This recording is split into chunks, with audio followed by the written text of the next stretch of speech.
What is up again, fellow admins? So another day and another quick guide for y'all. Well, after a month I guess, and yeah, the reason for that is school issues. So I have to be unnerved for some time since school is also important to me. But I think I'll start minimizing my schedule now so that I can focus on my school and editing my videos for my YouTube channel. So yeah, anyways, back again to the main topic, and this time I'm going to do a modifier guide for my one and only and the current most OP DPS in the game, the Puppet Master Hades. So without further ado, let's get started. So Hades possesses the path of Herald and using Divine Grace as her energy. So anyways, let us take a look and understand her skills and combos. So her basic attack, La Danse Macabre, deals 4 normal attack using her puppets named Lewis, which is the dark puppet with a sharp claw, and Minsa, which is the light puppet using her armor feeds. It deals shadow damage equals to 443% to 823% attack in total. Hades' basic attack also has a passive. Every 6 seconds, you will gain a sonic mark. This mark has a maximum of 4 marks, and after you successfully obtain these marks, you will have an enhanced attack called Dance Duo Mode. This also gives you an additional increase of 3% crit rate and 5% crit damage for every mark you have obtained.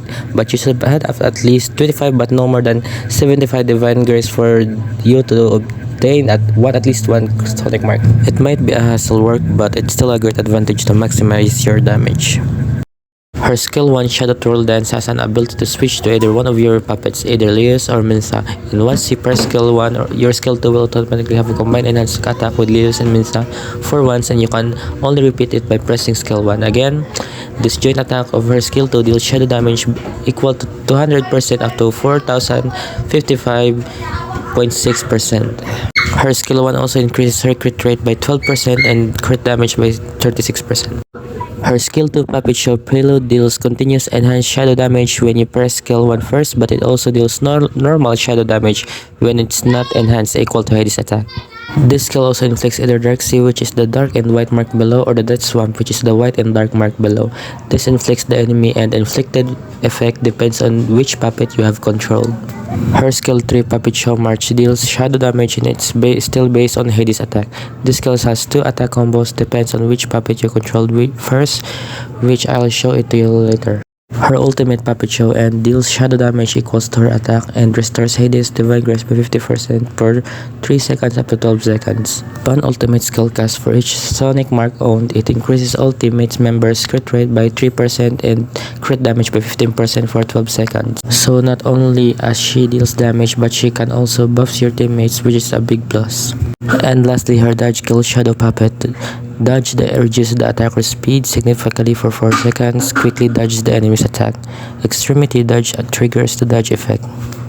And for her combo kits, well, it's quite simple but a bit complicated. The first combo is you need to equip Puppet Leos, so press skill 2 and skill 3, and this combo deals slash shadow damage effect just like this. You can do this the same if you switch your puppet to Minsa, and it will look like this.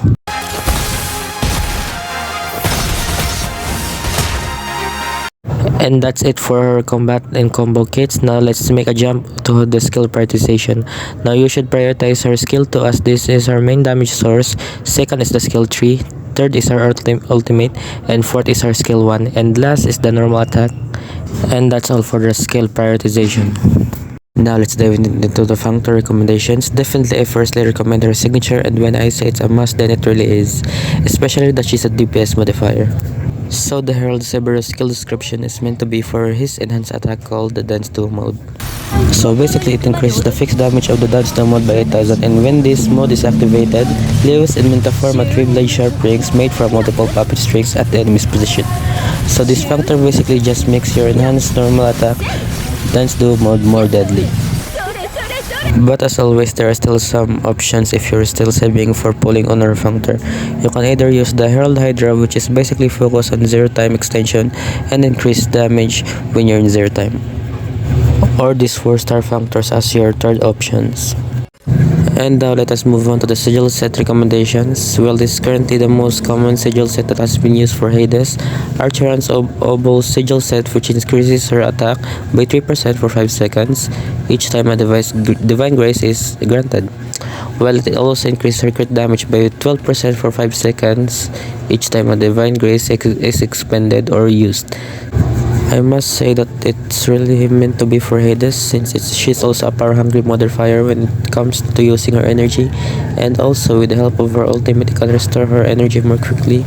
So yeah, a definitely worthy sigil to get. And lastly, the Dark Plague sigil set, which basically increases your shadow damage by 10% and deals an additional 3% of attack plus fixed damage that ignores the enemy's defense.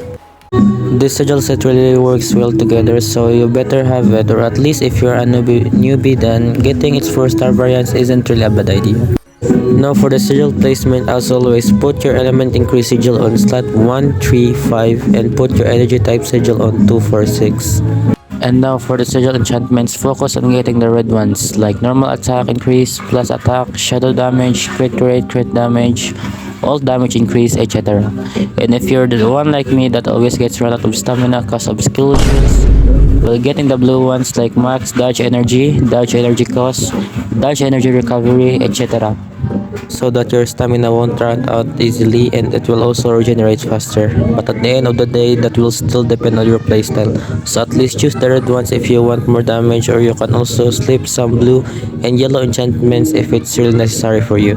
And for the warp recommendations, well, focus on getting the increased base damage of your skills, range damage, cooldown reduction for your skill, and increased skill level. And for the Aether codes, well, since the description is kinda long, let me just explain it for a bit instead.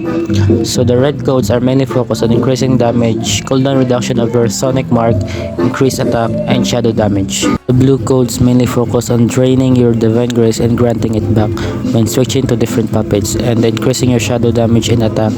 Well, for me, this code set is really a hassle, especially that Hades' skills are power hungry onto draining her divine grace. So for my opinion, it's kinda like a non-recommended Aether code, that's all. And lastly, the yellow code mainly focus on increasing crit damage and crit rate, reducing shadow depth to enemies, increase non-dot damage, and inflicts armor break, etc. So this is what I recommend instead if you're lacking of crit rate and crit damage. So you can also choose this set over the red codes. And like I said earlier, choose what you prefer based on your playstyle. That's it. And for my team recommendations, it's always the best if you have Hera Fantasium partner up with Hades. It's because of Hera's buffs, which increases the mod's attack and regenerates her teammates' expended resources when Hera uses her ult. So yeah, if you have Hera Fantasium, then better partner up with Hades. But if you don't have her, then Bastet might be a great replacement for Hera, as she can reduce the enemy's shadow rest and deals a massive damage as well. And for the other slot, I usually still use another shadow type modifier like Hell Darkstar because of her knockback damage to enemies and shadow damage buff to her allies when using her ultimate. Shirley is a great sub DPS, support, or even a tank in your team. But as always, you can still replace her with Oneroy if you want a sustainable team, since she can heal and because of the ultimate skill chain with Oneroy and Hades. So that's it for the team recommendations. So I guess that's it for today's video, fellow admins. Well, if you have any questions, then feel free to ask in the comment section below. And as always, be sure to like the video and subscribe if this video guide for Hades helped you. I might start uploading videos every week since my schedule isn't really that tight anymore, so do stay tuned for that. And I guess that's all. See you all on my next guide, fellow admins. Peace.